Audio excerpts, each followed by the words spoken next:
From the Times and the Sunday Times, this is The Story. I'm Manveen Rana. We're making a fortune with tariffs, $2 billion a day. Do you believe it? I was told $2 billion a day. Since his so-called Liberation Day, President Trump has had a triumphant tone, promising his sweeping tariffs have made the world fall in line. In addition, we have a lot of countries coming to see us that want to make a deal. But in Beijing, they're proving less easy to tame. I think the mood is pretty dark in many ways. In terms of the official statements, as you might expect, they are pretty hawkish, they're pretty fierce. They denounce the United States for essentially destroying the trade relationship between not just the US and China, but they would say the wider world as well. They attack this as a vicious attack on free trade. They're being pretty robust in their language. 我想美方的所作所为没有体现出想要认真对话的意愿。 The Chinese government retaliated, slapping their own tariffs on the US, which led to Trump hitting back with a whopping 104% tariff. In daily press conferences, the Chinese Foreign Ministry has accused the US of bullying and vowed to fight to the end. 中方必将奉陪到底。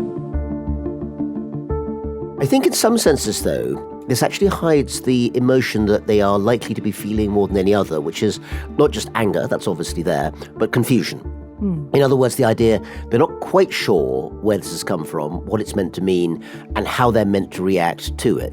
There's not that much sense of surprise that I can see. In other words, it's not, how could the Americans do this to us? It's more, look, this is what Americans are like. And so that sentiment, which of course has been very much present in Chinese public opinion for a long time, certainly the last 15, 20 years, I would say, in a sense is getting a booster shot rather than being a real turn in the direction of travel.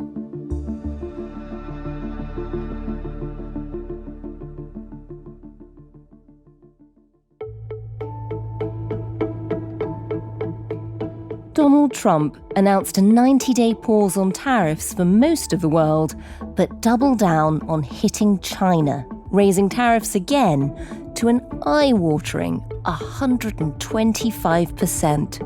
China was by far the biggest abuser in history. China wants to make a deal. They just don't know how quite to go about it. You know, it's one of those things they don't know how quite. They're proud people. As the trade war rages on, what economic weapons could China use to fight back? And who will come out on top?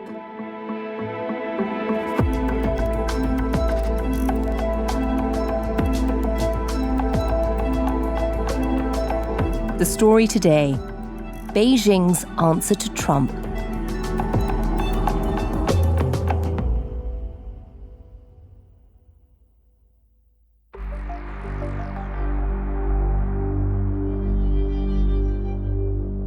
I'm Rana Mitter. I'm ST Lee Chair in US-Asia Relations at the Harvard Kennedy School, and I'm a specialist on modern China.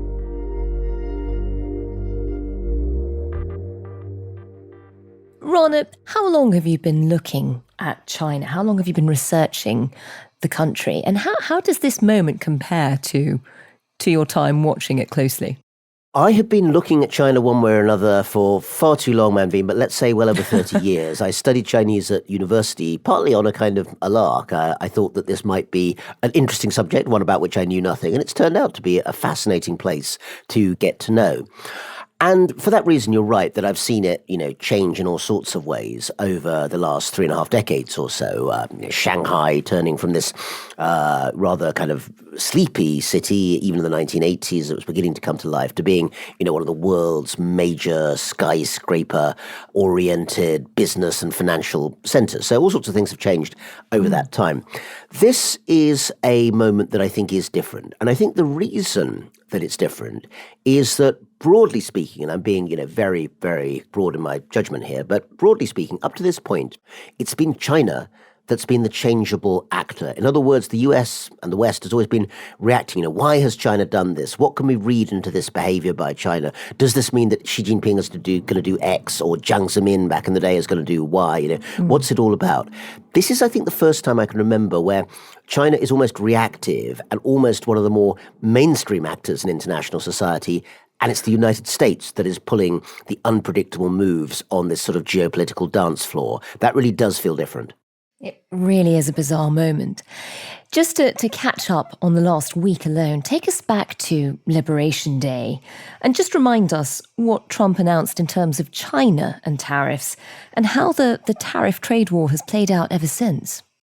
Well, the term Liberation Day actually has a certain sort of resonance in China because the word for liberation, jiefang, is the official word that's used for the victory of the Chinese Communist Party on the 1st of October 1949. So when China celebrates Liberation Day, it's talking about the victory of the Chinese Communist Party. And so from that point of view, hearing Liberation Day used to describe the new US tariff policy is in some ways a kind of subversion, you might say, of what they've normally expected. But in terms of what's been put forward, looking from where we are, I'm speaking to you from the United States as we record this, I think the thing that's been most dominant is the way in which the United States has changed its trading relationship with the wider world.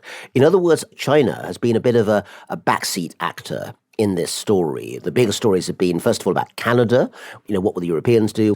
I think, though, that that's changing because essentially the tariffs on China that were mentioned on that day, which were adding an extra 34% to the existing level, bringing it up to about 54%, were perceived by China, I think, as the beginning of a ratcheting of the trade war. And China, of course, is one of the very few countries that can actually, at least for a while, afford to push back quite hard. So the Chinese have put imports on US goods into China up to 84%. So you might say that sort of Liberation Day moment was a combination of a new global type of trade policy, but also a recalibration of the US-China relationship as well. A lot of people will still be shocked, even in a news cycle like this, just at the fact of tariffs at 104%. I mean, just how unusual is that?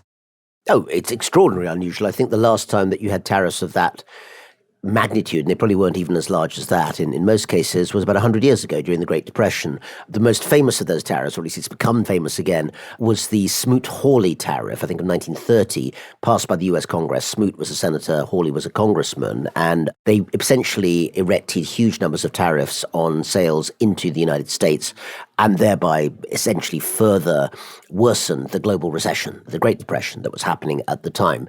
Now, the world is currently not in depression, and we hope that it doesn't go into depression, but it is the case that the global economy is very fragile at the moment.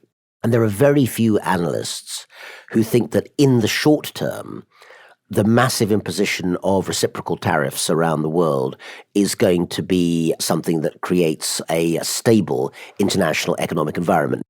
Well, Rana, let's focus in on how we've got here, how this tariff war has gone so far.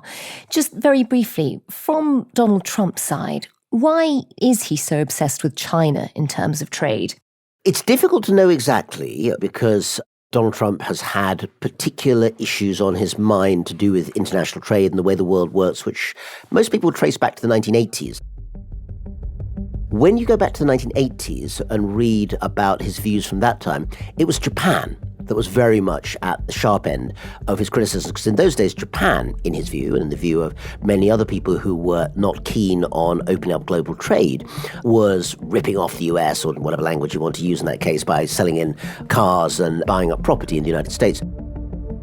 So I think there's an extent to which China has sort of just taken the place of Japan in that particular worldview. But the worldview, I think, is more about the idea of tariffs and of trade as being something where an ideal scenario is one where the US is not dependent on anyone else in the world and the rest of the world is dependent on the US. To that extent, Xi Jinping and Donald Trump actually have quite a similar worldview. They would both like to be in a scenario where each of their economies is as self-sufficient as possible. And I should say, by the way, both those leaders, Xi and Trump, have used the word self-sufficient in recent years in describing their own views. But the flip side for both is that they want to be selling as much as possible to the rest of the world and making that, the basis of the export economy of each of those countries. So I think that, Trump, in a sense, is being true to a worldview that he has had now for probably more than 40, maybe 50 years. And in terms of the view from Beijing, as you said, even the government would struggle to sell it to the Chinese public if they didn't retaliate. Give us a sense of how much their worldview is kind of shaped by history, by a sense of sort of this would be seen as humiliation from the West if they didn't retaliate to it. Give us a bit of the background.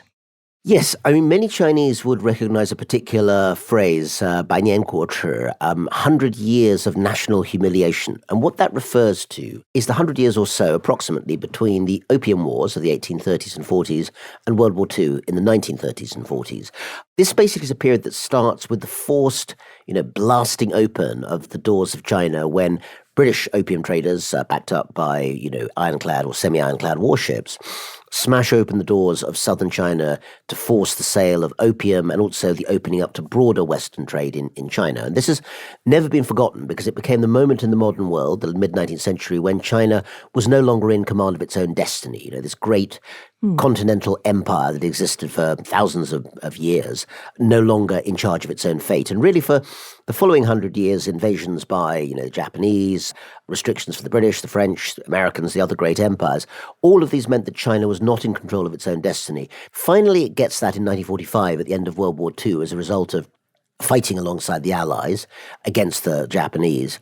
But even then, even though China, first in 1945 under Chiang Kai-shek and then in 1949 under Chairman Mao Zedong, regains its autonomy over the economy as well as its political system, the memory remained, certainly while people from that era were alive, and as a sort of collective memory today, that the outside world is harmful to China. It's threatening. If it's not controlled, whether through trade organizations or keeping the Great Wall, literal or metaphorical. Today, of course, it's the Great Internet Firewall that prevents people from reading the internet freely in China.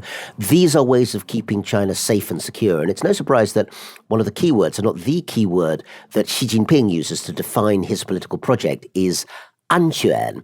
And it's notable that that word in Chinese has two meanings which have different implications in English. One is safety and one is security, but they both relate to the same idea that China should be aware of the outside world, needs to keep itself safe.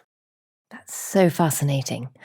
And we often quote the same line when we're looking at the Chinese government, which is the idea that even the French Revolution, they would say centuries later, it's too soon to tell. Is there a different sense of timescale for Chinese governments when thinking about how much short-term pain they can take from a trade war like this? Are they thinking in a different time frame? Well, let's just very briefly say, for historical accuracy, Manveen, that in recent years it's been shown this supposedly famous comment made by Zhou Enlai to a foreign visitor, the Chinese Prime Minister under Mao back in the 60s, when asked about the French Revolution, saying it's too early to tell, and this is supposedly a sign that Chinese think over 200 years of history.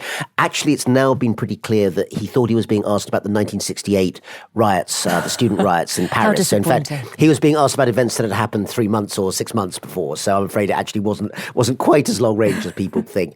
But the wider point is a good one. The one thing, of course, China doesn't have to worry about is elections. There are not going to be midterms or by-elections or any of these things that test democratic leaders. And it is fair to say that that gives leeway when it comes to planning. I mean, ideas such as the long-term military upgrading of China's capacity or its ability to create this huge internal single market, which is probably the single most sophisticated electronic market in the world. If you think about Alibaba shipping goods everywhere, Alipay being used essentially for cashless purchases. Nobody has credit cards in China. They don't need to because they've bypassed it to paying through their phones, pure and simple. So that kind of thing is the product of being able to essentially plan over a longer term. But it's also worth noting the Chinese government does find itself constrained by earthly boundaries as well. I mean, there are unexpected issues. COVID was not expected by the Chinese any more than it was by anyone else. And in terms of the current situation, I don't think actually the Chinese system is very good at responding to sudden, unexpected shocks. And whatever else you think of them, the Trump tariffs, they are a shock. People are starting to use the term Trump shock. And actually, that's an echo of the Nixon shock, which happened more than 50 years ago when then US President Richard Nixon took the US off the gold standard and upended the world economy that way at that time. So I think in this case, there's a sort of sense of very, very loud language, very robust language about fighting to the end, but actually quite cautious responses. If you look at what the Chinese are doing, yes, they're responding with heavy tariffs, but they're slightly lower than the American ones. And I think China is still in a bit of a state of shock thinking about how it works through those issues.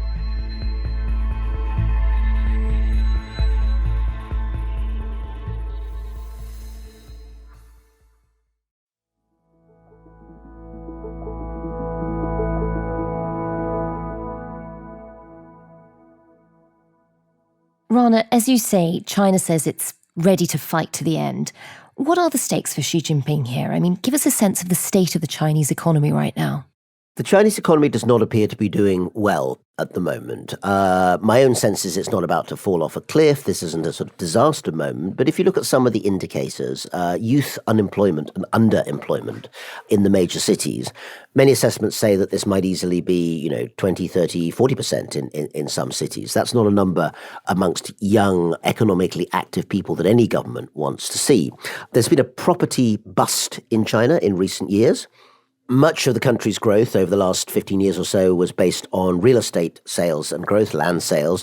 That's come to an abrupt end, not least because China's demographics, the famous one-child policy kicking in, means there are fewer young families who need to actually buy apartments. So China does not want to be in a position where it is stuck in the economic doldrums. The problem is that it's only got two answers to that, really, at the moment. One is to keep exporting more, and the US tariffs are going to make that very difficult in the US market. Is it therefore going to take goods and dump them elsewhere? Well, the UK, Europe are not going to be very happy if there's huge numbers of super cheap Chinese goods suddenly appearing and damaging local markets. So that can't be a long-term solution. The other way is to release more domestic consumption. But again, people are reluctant to do that because there's no national health service in China, there's no stable pension system, and people are wary of spending when they don't know what the next day will bring. So that's a real dilemma for the Chinese Communist Party to solve. And just zooming in on one particular product to work out how this tariff will play out for consumers. I mean, the Apple iPhone, an icon of American big tech engineering. Just talk us through how much of an impact tariffs on China would have on that. Huge. That's a huge impact. And the iPhone is a really good example to use. Within the last day or so, as we're speaking, Manveen, Johnny Ive, the world-famous British designer of the iPhone, has talked about how bringing production back to the US would mean an iPhone would cost not $1,000, but $3,500. And if that's a price that people are willing to pay, then perhaps over time it could be done. But overall, it will be very difficult because essentially the vast majority of iPhone production is still taking place in China. A bit of it has moved to India. I think some has moved to Vietnam, but both of those countries have also been hit with tariffs. And also the level of supply chain production and efficiency that has been gained over decades by Apple in China simply can't be reproduced either instantly or possibly as effectively in any other country, and certainly not in the United States from zero at a standing start. It would take, in most estimations, years and years to do it. In this case, I think it's unlikely that Apple is going to say that money is no object when it comes to relocating its production.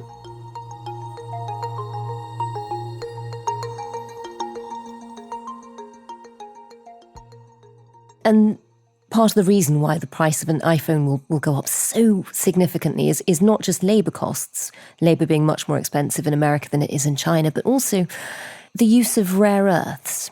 Yes, that's right. Any smartphone, and so we're mentioning Apple here, but if we should mention, of course, that other smartphones are available. They all require rare earths and particular types of minerals, many of which can be restricted. We haven't yet seen it, but I think we should expect that it's likely that we'll see in the next few days a statement that there'll be restrictions on the export of rare earths. The thing is that it's not that these rare earths aren't available elsewhere, and many of them are found in Central Africa and other places too. It's that China has a strong grip on the refining and production of many of those rare earths. It's been outsourced during the era of globalization. It can now be used in terms of what two scholars famously a few years ago called weaponized interdependence. I think we should see quite a lot more of that going on in the near future. And going back to your previous question about long-term planning, China's Belt and Road Initiative, China's private sector actors working in tandem with the Communist Party-driven overall game plan has made sure that rare earth mineral extraction is something on which China has a very strong global hold, as it does, for instance, with the equipment for green energy transition, solar and wind. That is something that even if the United States, the Western world, wants to turn towards it, that can't be done overnight. It involves planning, it involves sunk costs, it involves investment. And right now, with the world stock markets in turmoil, getting private venture capital into these areas in the sense of predictability, shareholder return, shareholder value, all of these things, that's very, very hard to be able to put as a proposition to an investor at this moment. And what are the other levers that China might be able to pull to really make this painful for America? I think that in the short term, there are a small number of things that China can do, but I think I wouldn't exaggerate how much of a direct impact they're going to have on the United States as a whole. I think it is worth noting that the total percentage of imports from each country into the other is still a pretty small proportion of total GDP of either the United States or China, because each of their economies is so enormous and each has huge domestic markets which actually provide most of their GDP. And that's why they can afford, I think, in their own minds, to keep doing tit-for-tat for quite a while. One final one, and again, this is very much of the moment as we're speaking, there's a big sell-off of T-bills, in other words, US Treasury bonds. China has held something like, I think, $750 billion worth of US debt for years and years. Question is China deliberately selling it off to create volatility for the US in the bond market? Or is it selling it off because it's genuinely fearful that the tariff policies might create inflation in the US, which will create a financial downturn? Or is it just part of the natural volatility over time of people buying a lot of T-bills in the last 3 or 4 months, anticipating a Trump boom, and now worrying that there might be a recession in the US, getting rid of those T-bills as quickly as they got them? We don't know where China sits in that, but we do know that China's store or holdings of those treasury bills is considerable, and that it would be a major factor in moving world markets.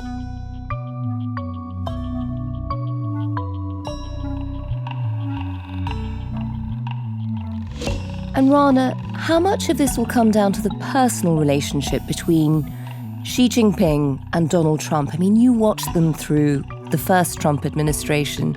At times there seemed to be some genuine warmth. Is any of that still there? How do they get on? So I'm going to go a bit counterintuitive here, so if people listen back to this podcast later on and tell me I was completely wrong, I will accept that. But here's a thought. One of the fiercest dialogues, if that's the right word, is really kind of two monologues with people shouting at each other from Trump's first term was when he started pushing back at Kim Jong-un, the dictator of North Korea. And there was a moment, I'm going to say 2017, people can check on that, but I think that's right, when actually it looked like the United States and North Korea might genuinely be in a position of potential conflict, which would have been pretty horrific all round. Didn't happen, of course. But it wasn't very long after that Donald Trump and Kim Jong-un developed, the world's most unlikely romance, ending up with the meeting between the two. And now, as we know, it didn't lead to a kind of geopolitical resettlement of the North Korea question, which would have been quite the achievement. But there was a very short gap, really, between these two entities might be going to war with each other to actually the leaders of these two states are going to be meeting together and actually kind of talking about international politics. Now, Xi Jinping is not Kim Jong-un by a long way. He's much bigger, much more powerful than that in many ways. But I think that both Donald Trump and Xi Jinping are capable, we've seen it in the language they use, of really putting the whole international diplomacy megaphone, turning it up to 11 and shouting at the top of each of their voices. And then, when it's politically suitable, to turn the megaphone right down and get into a room and actually meet and talk with each other. So I would not bet against there being some sort of at least interim settlement between the United States and China on this tariff issue within actually quite a short period of time, a few weeks.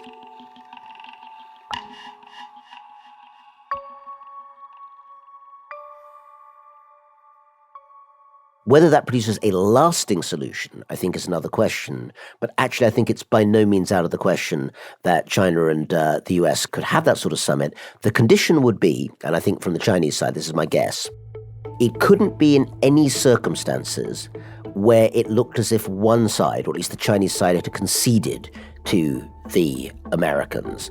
In other words, it would need to be some sort of presentation in which both sides had got what the Chinese like to call the shuangying, the win-win scenario.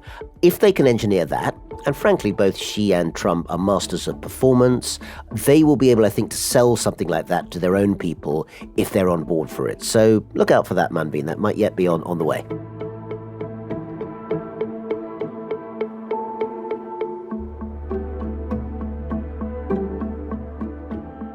That was Rana Mitter, ST Lee Chair in US-Asia Relations at the Harvard Kennedy School of Government. You can follow all the latest tariff updates at thetimes.com with a subscription or on Times Radio. If you enjoyed this episode, then we have a plethora of excellent podcasts about Trump 2.0. Just go back through our feed and have a listen. The producer today was Sam Chantarasak, the executive producer was Fiona Leach, and sound design and theme composition were by Mal Lassetto. If you can, do leave us a review wherever you get your podcasts. We do read them all. And if you want to get in touch with us, do drop us a line to thestory@thetimes.com. Thanks for listening. Have a lovely weekend.